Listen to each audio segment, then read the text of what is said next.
Hello children. Now let's go ahead with sentence improvement or sentence correction. Now at first we'll see some of the tips and tricks to solve these questions.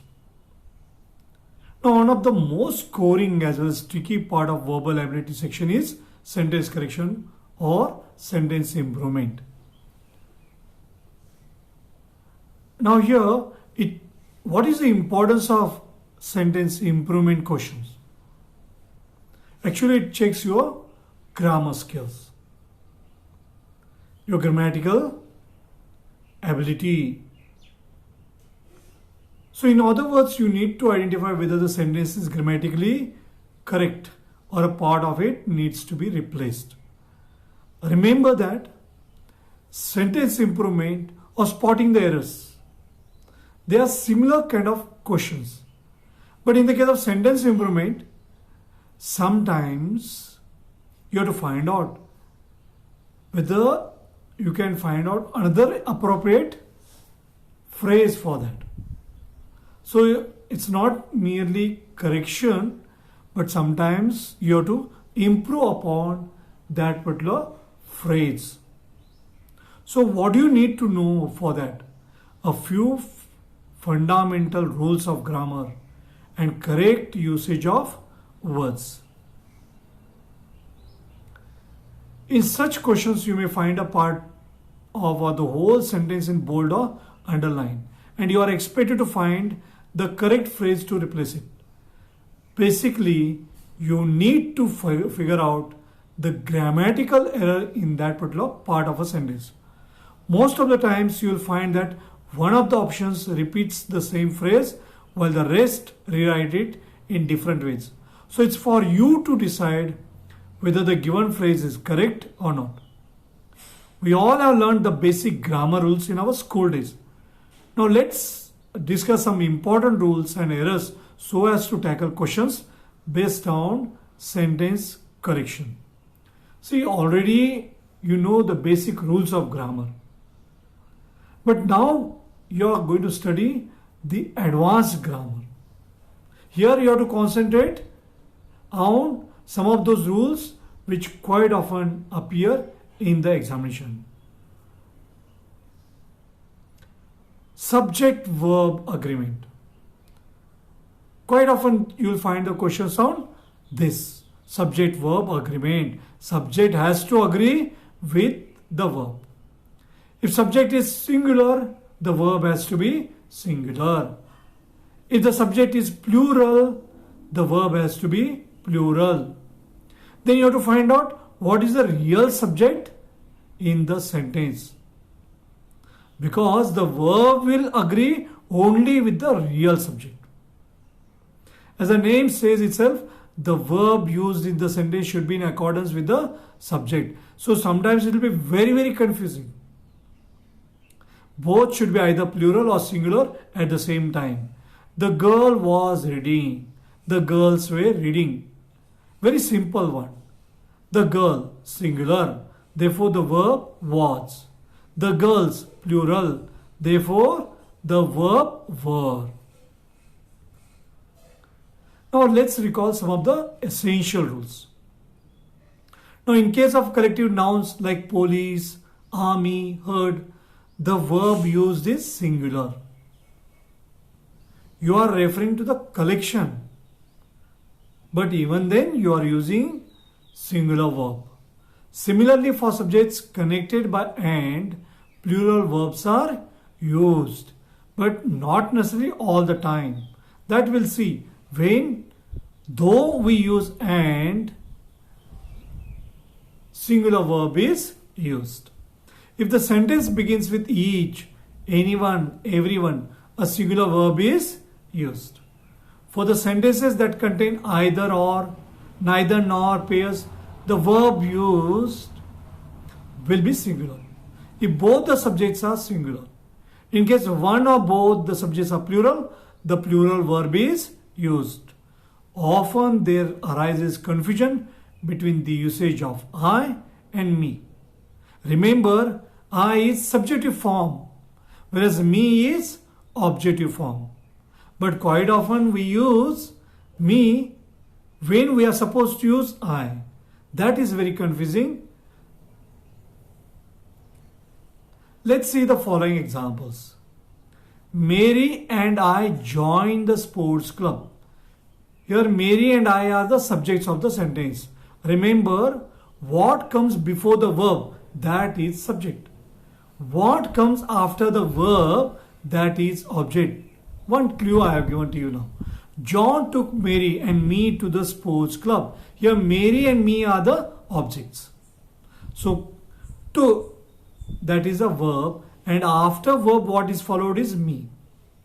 Similarly, in case of comparison, I is used with the other subject. He is shorter than I am.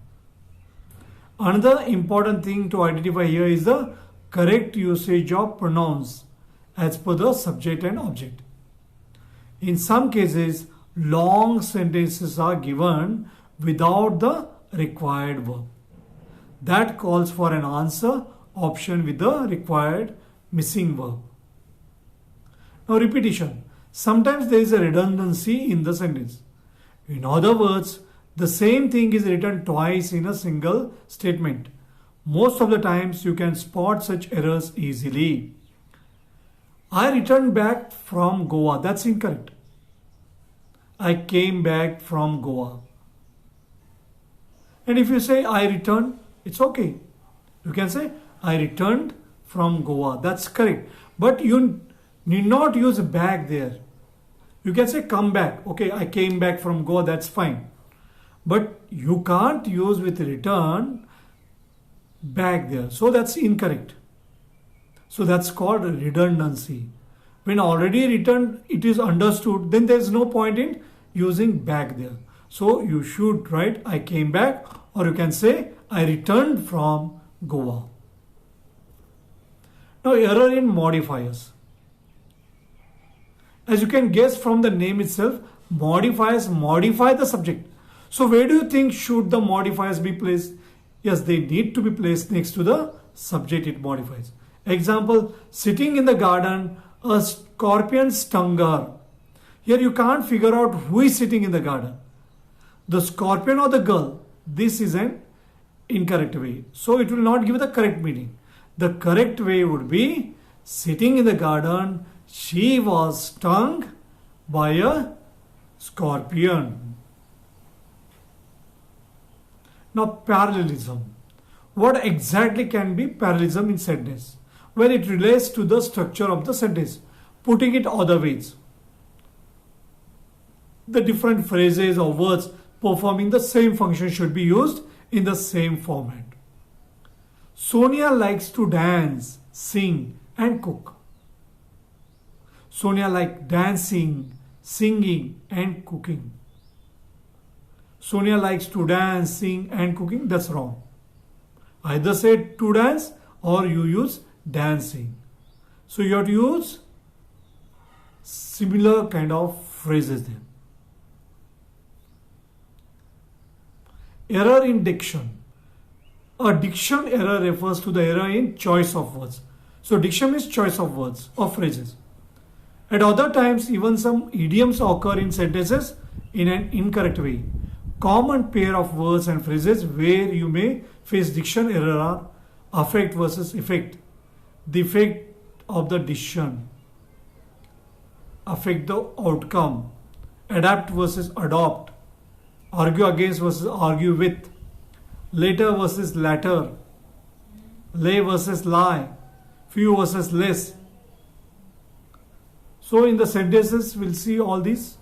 Then you'll be able to understand it better. The meanings also are different in the case of adapt, adopt, later, latter. So wrong comparisons.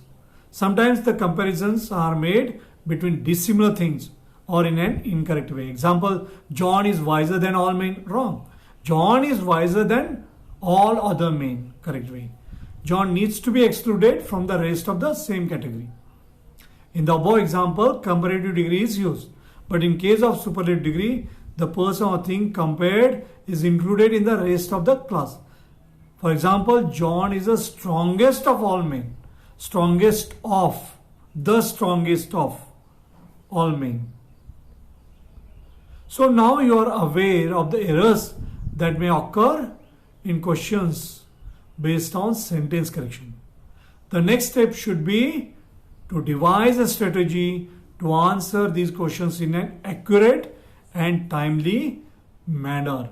Keep the following things in mind while tackling a sentence correction question. Now here, identify the concept. The very reason above stated rules were discussed. Generally in such questions, one or two rules are used inappropriately. So the first task is to identify the particular kind of errors. Keep an eye on the time indicators before, after, during. This can help you spot the verb tense errors easily in some cases. The whole sentence needs to be rewritten. Now, similar answer choices. Sometimes the given answer options are very close to each other. They display very less difference. So you need to be extra careful in the examination of such choices. Read the full statement before selecting your answer. Also, if there are 2 or 3 similar answer options, that doesn't mean one of them must be the right choice. So whenever you are confused, just take your own time. Find out the right choice there. The actual answer may be the completely dissimilar one. Then treat all options equally. While going through the answer options, you may feel the initial particular option is correct and neglect the remaining. No, it shouldn't happen. You should read all the options and then find out the right one. It is advised to go through all the options before deciding your answer choice. Pay attention to the non-underlined part. It is common to ignore the non-underlined part of the sentence, but this part may contain vital hints about the kind of error as well as the required answer. Remember, here it's a traditional grammar which is very important. What we speak, it is not that is asked in the examination. So spoken language, whatever we speak, it is not that it is always correct. And they will be giving you marks on the basis of the traditional grammar. So that's why you have to refer Rain and Martin books, so that you should be equipped with good grammar skills. Now substitute the selected answer. Before you mark your selected answer, it is good idea to read the sentence along with the answer option. In fact, it would be great if you read it a second time after the correct insertion. Also, sometimes error is caused in an exceptional rule and not the usual standard rules. So make sure the sentence makes sense. If it still seems too complex, listen to the sentence. In other words, say the sentence in your head and choose the option that sounds best to your ears. Elimination technique. Multiple errors in a sentence and similar answer choices complicate matters. So here elimination strategy comes to your rescue. So eliminate. When you find that this is the wrong answer, eliminate that. Don't think about that. This technique proves effective in any kind of question. There will be some options that change the meaning of the sentence while some make it grammatically incorrect. So once you eliminate 1 or 2, then only 2 will be left. Then you can find out very easily, because depending upon the tense. If in one particular clause, if there is a present tense, remember that in the another clause there will be present tense only. If it's simple past tense, in another clause there will be past tense itself. It will be past perfect tense. So you have to find out which tense is used. So likewise you have to eliminate, or which particular phrase is used, which is more appropriate. Maybe you will be confused with only 2. Then first you eliminate remaining 1 or 2. Then it will be easier for you to find out the right answer. Do not eliminate options with idioms or pronounce ambiguity in the first go. These pose problem only when the meaning of the sentence is altered. The options with ing form is mostly incorrect and can be rejected outright. In some cases, the word pair, just as so, not only, but also, etc., is used incorrectly. So sometimes those phrases like no sooner, then in place of then they will give when, no sooner did, or hardly, when in place of when they will give then. So these pairs you have to keep it in mind. No sooner than, hardly, when, scarcely, when. If you are familiar with all that, not only something else will be given. So once you are familiar with these word pairs, you will not commit mistakes. Finally, do not get stuck with a particular answer choice if it appears confusing to you. Go through the rest and eliminate the obvious ones first. So you go through all the rest of the options and eliminate which you feel that is obviously not the correct answer. That you first eliminate, and then it will be easier for you to find out the right choice.